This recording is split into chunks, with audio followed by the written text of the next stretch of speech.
प्रेक्षकांक नमस्कार. इष्टानो, भलायकीच्या मॉडर्न युगातल्या कार्यावळीन तुमका उर्बेभरीत येवकार. मॉडर्न होमिओपॅथीच्या खाशेल्या कार्यावळींनी तुम्ही ब्रेस्ट कॅन्सर, किडनी फेल्युअर, काळजाचे दुयेस ह्या गंभीर दुयेसाविषयी माहिती जाणून घेतली. तसेच मॉडर्न होमिओपॅथीचे उपचार कसे योग्य आसा हे तुम्ही पळयले. तसेच पीडितांचे अनुभव तुम्ही ऐकले. Modern होमिओपॅथीचे CEO doctor Vijay Kumar Mane सरांनी क्युरेटिव्ह लाईन ऑफ ट्रीटमेंटावरवी ह्या दुयेतींच्या जिवितान नॉर्मल्सी कशी हाडली ते पळोवन मॉडर्न होमिओपॅथीच्या उपचारांची तुमका खात्री पटली आसतली. भलायकीचे मॉडर्न युग ह्या कार्यावळीवरवी खर दुयेसा संदर्भात तुमच्या गोय राज्यात जागृताय वाढत आसा. आमकां मोठ्या प्रमाणात मेळिल्ल्या तुमच्या प्रतिसादाक लागून हे सिद्ध जाता. देखून भलायकीची काळजी घेवपी ही कार्यावळ आमी फुडें सुरू दवरता. आयज तुमकां modern होमिओपॅथीचे doctor Vijay Kumar Mane cancer ह्या भयानक आणि खर दुयेसाविषयी मार्गदर्शन करतले. कॅन्सरा खातीर जगान मरण येवप्यांची संख्या नेटान वाढत आसा. अशा वेळार ह्या दुयेसाविषयी जागरूक आसप खूप महत्वाचे. कॅन्सर म्हणजे नक्की कितें? मनशाक कितल्या प्रकारचे कॅन्सर जावपाक शकता? कॅन्सर कित्याक लागून जाता? हे दुयेस कशें डिटेक्ट जावपाक शकता? ताचेर मात करपाक नक्की कितें करप गरजेचें? कॅन्सर दुयेतीविषयी कसली काळजी घेवपाची गरज आसता?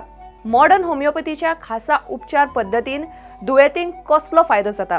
ह्या सारकिल्या तशेंच तुमच्या मनात येवपी हेर प्रश्नांच्यो जापो तुमकां ह्या कार्यावळीन मेळटल्यो. ही कार्यावळ म्हणजे समाजाची एका तरेन आरोग्यदायी सेवा म्हणल्यार चुकीचें थारचें ना. डॉक्टर विजय कुमार माने सरांच्या महत्वपूर्ण संशोधना खातीर कॅन्सरा कडेन कशे तरेन समर्थपणान तोंड दिवंक शकता हे दुयेतींच्या प्रत्यक्ष अनुभवांतल्यान तुमकां हांगा कळटलें. ह्या दुयेसा बद्दल खूपशे गैरसमजे आसात, पूण ते पयस करपाचो यत्न आमी हांगा करता. तुमचो दर एक दुबाव पयस करपा खातीर ही कार्यावळ मॉडर्न होमिओपॅथीच्या यशस्वी उपचारांची माहिती दिता. तर पळयत रावात भलायकीचे मॉडर्न युग. इष्टानो, ह्या कार्यावळी वरवीं जावपी जागृताय तुम्ही समाजान हेरां कडेन पावोवची अशें आमी तुमकां आवाहन करता. एके भशेन हे आमचे सगळ्यांचे समाजीक कर्तव्य. तेन्ना लक्ष दियात आणि ऐकयात मॉडर्न होमिओपॅथीची खासा कार्यावळ भलायकीचे मॉडर्न युग. धर्तेवेली लोकसंख्या 7 अब्ज. मनशाच्या कुडीन 70,000 अब्ज पेशी. दर एका पेशीत असता डीएनए. डीएनए धोक्यात येता तेन्ना पेशींची हिस्पा भायर जाता वाड, जी कॅन्सर ह्या भिरांकूळ दुयेसाक जल्म दिता. जिवितांतल्या खंयच्याय टप्प्यान 200 तरेचे वेगवेगळे कॅन्सर जावंक शकतात आणि अकाली मरण येवं येता. दर एक वर्सा कॅन्सराचे सादारण 1.5 कोटी नवे दुयेती सापडटात. शारीरिक आणि आर्थिक नदरेन दुयेती कोसळटात. मॉडर्न होमिओपॅथी एक सर्वश्रेष्ठ उपचार पद्धत जी कॅन्सराचेर यशस्वी रितीन नियंत्रण दवरता, कॅन्सराच्या वेड्यातल्यान सोडयता. कशें ते पळोवया भलायकेच्या मॉडर्न युगांत. मॉडर्न होमिओपॅथी, सुरक्षा जिविताची.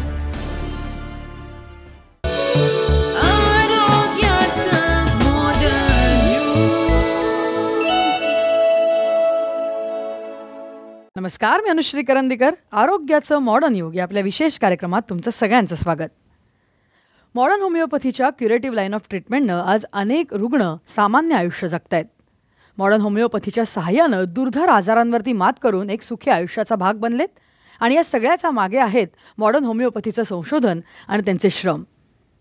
या सगळ्याविषयी आपण चर्चा करणार आहोत. त्याचबरोबर आपण गेले काही भाग कॅन्सर या दुर्धर आजारावरती चर्चा करतोय. त्याची लक्षणं, त्याचं डायग्नोसिस, त्याच्यावरती मॉडर्न होमिओपॅथी कशा प्रकारे प्रभावीपणे काम करते या सगळ्यावरती आपण आजही चर्चा करणार आहोत. आणि या विषयावरती मार्गदर्शन करण्यासाठी आपल्याकडे आलेले आहेत modern होमिओपॅथीचे CEO doctor Vijay Kumar Mane sir. Sir, कार्यक्रमात स्वागत. नमस्कार. तर सर, मी जसं म्हटलं असं की आपण कॅन्सरवरती चर्चा करतोय. गेल्या भागापासून आपण कॅन्सरचा डिटेलिंगमध्ये थोडंसं जातोय की वेगवेगळे अवयव आहेत, वेगवेगळ्या अवयवामध्ये जे पसरणारं कॅन्सरचं प्रमाण आहे या सगळ्याविषयी चर्चा करताना पुढे आपण जर का जायचं म्हटलं तर जो अन्ननलिकेचा कॅन्सर असतो त्याविषयी आपण या भागामध्ये बोलणार आहोत. तर सगळ्यात प्रथम मला तुम्हाला तेच विचारायचं आहे की अन्ननलिकेचा कॅन्सर म्हणजे नेमकं काय, कशा प्रकारे ह्याच्यामध्ये कॅन्सरस गाठ किंवा कॅन्सरस गोष्टी दिसून येतात?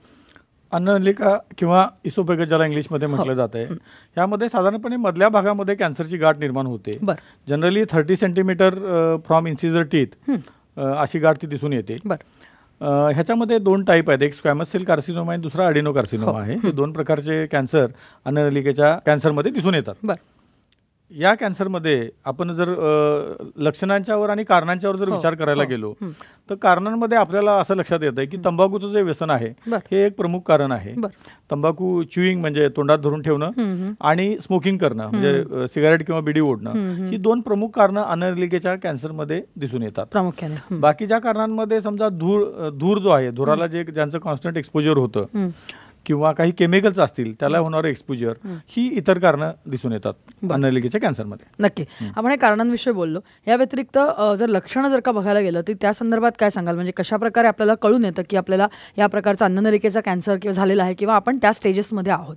हां, अन्ननलिकेच्या कॅन्सरची लक्षणांमध्ये प्रामुख्यानं जे लक्षण आहे ते म्हणजे ज्याला म्हटलं जातं डिस्फेजिया, म्हणजे गिळताना त्रास होणं. डिस्फेजिया फॉर सॉलिड फूड म्हणजे भात आणि भाकरी असं ज्यात आपलं महाराष्ट्रीयन जर जेवणाचा विचार केला, असे पदार्थ खाताना गिळताना त्रास होणं, वेदना होणं किंवा अन्न खूप कठीणपणानं आत जाणं, हे त्यातलं प्रमुख लक्षण आहे डिस्फेजिया फॉर सॉलिड्स.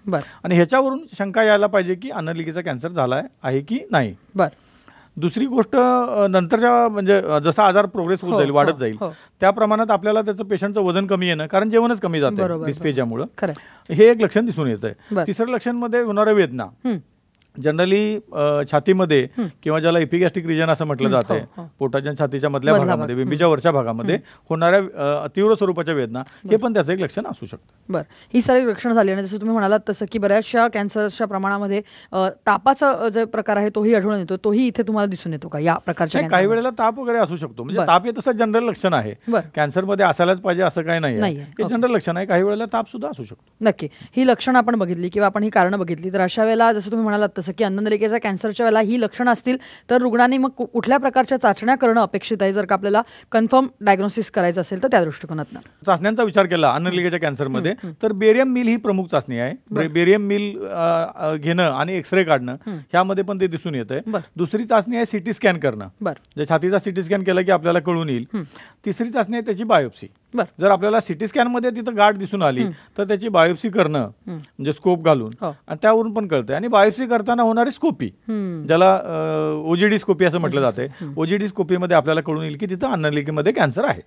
ही त्याच्या ह्या प्रमुख चाचण्या आहेत की ज्याद्वारे आपल्याला अन्ननलिकेच्या कॅन्सरचं डायग्नोसिस हे व्यवस्थित करता येतं. आपण जर का बघितलं, तुम्ही असं म्हणालात की निकोटीनचं जे प्रमाण आहे त्याच्यामुळे किंवा इतर या काही जी कारणं तुम्ही सांगितली त्याच्यामुळे साधारण हा कॅन्सर होऊ शकतो, तर अशा वेळेला असा काही स्पेसिफिक एज ग्रुप किंवा वयोगट आहे का ज्याच्यामध्ये प्रामुख्यानं या प्रकारच्या कॅन्सरचं प्रमाण जास्तीत जास्त दिसून येतं? हां, यामध्ये स्पेसिफिक एज ग्रुप हा मिडल एज आणि लेट एज. अच्छा, म्हणजे साधारणपणे 35 नंतर ते वयाच्या 60-70 वर्षापर्यंत, 70-80 वर्षापर्यंत लोकांमध्ये हा कॅन्सर प्रामुख्यानं दिसून येतो. यामध्ये महिला पण आणि पुरुष पण दोन्ही सेक्समध्ये सुद्धा हा आजार कॉमन आहे.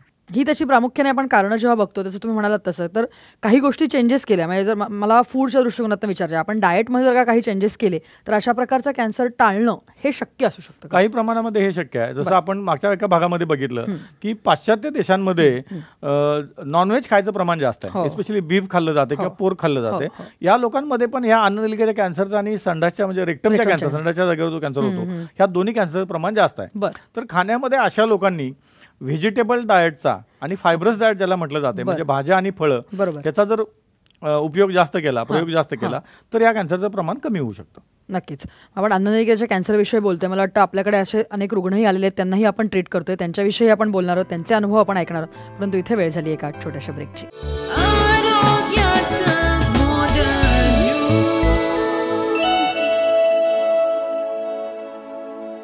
सल्ला आणि मार्गदर्शनासाठी खालील क्रमांकावर मिस कॉल करा. 7038833881 आणि 7038833882. समुपदेशन आणि मार्गदर्शनासाठी मॉडर्न होमिओपॅथीच्या खालील केंद्रांवर संपर्क साधा. दादर, कळवा, धनकवडी, पिंपरी चिंचवड, म्हापसा, मडगाव, नाशिक, औरंगाबाद, कोल्हापूर, नांदेड, नागपूर आणि सोलापूर.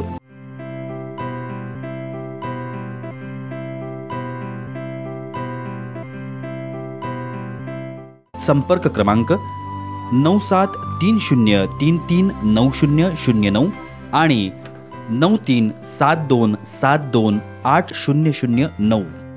टोल फ्री क्रमांक 180012180009. Website modernhomeopathy.co.in. Email ID info@modernhomeopathy.co.in आणि kidneycureclinic@gmail.com.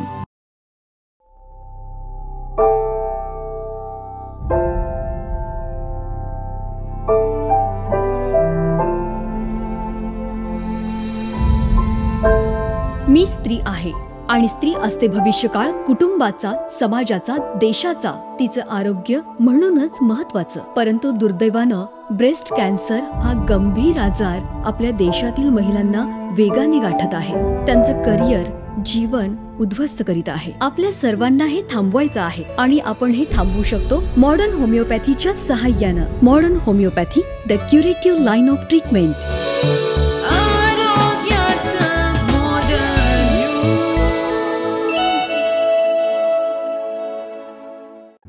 धरतेवेली लोकसंख्या 7 अब्ज, मनशाच्या कुडीन 70,000 अब्ज पेशी. दर एका पेशीत असता डीएनए धोक्यात येता तेन्ना पेशींची हिस्पा भायर जाता वाड, जी कॅन्सर ह्या भिरांकूळ दुयेसाक जन्म दिता.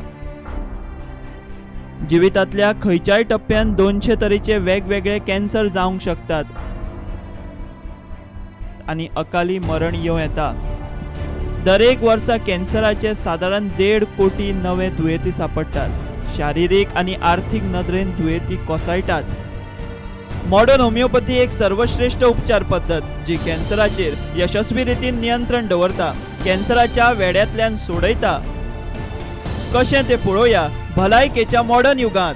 मॉडर्न होमिओपॅथी, सुरक्षा जिविताची.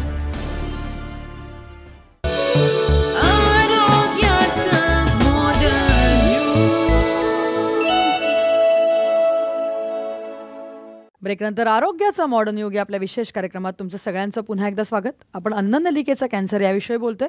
अशाच प्रकारचा आजार झालेल्या मीराबाई मेहेकरे यांचा अनुभव आपण आता पाहणार आहोत. माझं नाव मीराबाई मेहेकरे.